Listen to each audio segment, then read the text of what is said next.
I'm Sal with Heartland Payment Systems. I know just about everyone in the room, but I appreciate the opportunity to talk to you a little bit this morning about what Heartland does. Like I said, we process credit card payments.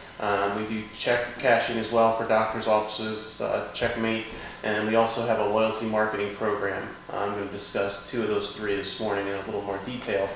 Just a little bit about Heartland. Heartland was founded back in 1997 by a gentleman named Bob Carr.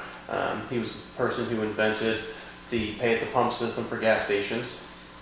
Made some good amount of money on that and decided to sell that off, and with the money decided to open up his own credit card processing company. His goal was to provide interchange plus pricing to small to mid-sized companies, where before that was only available to the big box stores, the Home Depots, the Lowe's. Because of their high volume, they're able to get much better pricing on their credit card processing.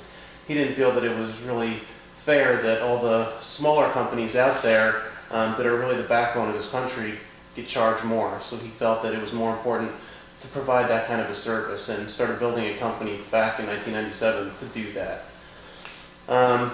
He has since expanded that into also the loyalty marketing program, which he purchased a company a couple years ago that had worked with Starbucks and helped them create the Starbucks card. I'm sure many people are familiar with that. Go in, you top load a card, you don't have to have cash with you, you can just kind of keep going back in and use it as you need it.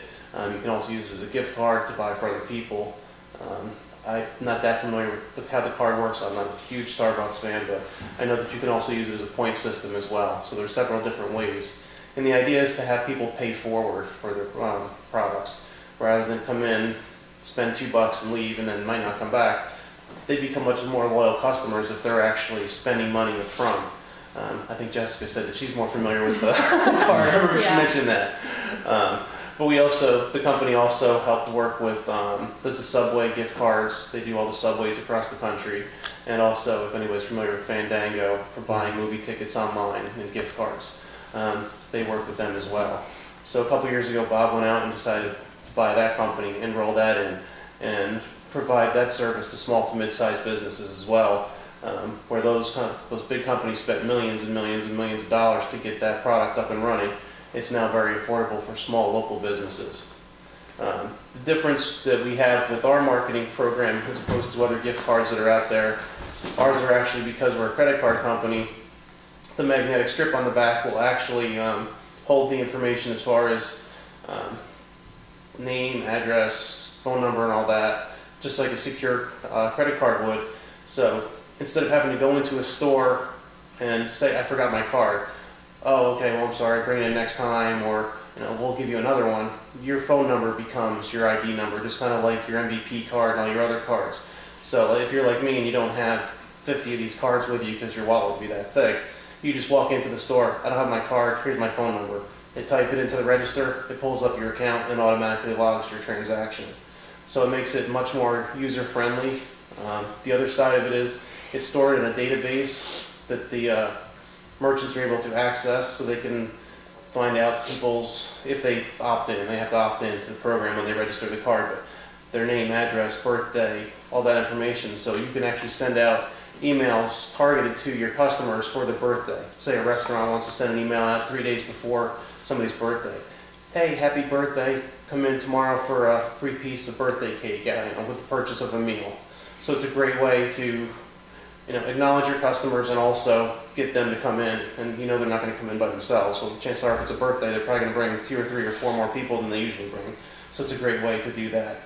So I actually have a handout that I'll pass out on that. It gives you some ideas of who we target and what we use. And it can be used in a variety of different ways. Locally, Knuckleheads on Cherry Road is doing it. Town Tavern up in Fort Mill is starting to use it. And offhand, there's a couple other, Groucho's Deli down here in Rock Hill. They've implemented it for all 22 of their locations in South Carolina and North Carolina. So it's a great way to drive customer business and something a little different in a way of getting customers in the door and keep them coming back. And the other thing I said we did was credit card processing, and I have a handout for this as well. This is kind of a top 10 things that you should know and concerns about credit card processing. I'm going to give everybody a second just to look at it, and rather than me just talk, I'd rather answer some questions about. It's a 1 minute mark. Okay. That's since I've already used all my time. If anybody has questions about credit card processing, anything you've ever wanted to know or curious about, I'd be more than happy to answer those questions.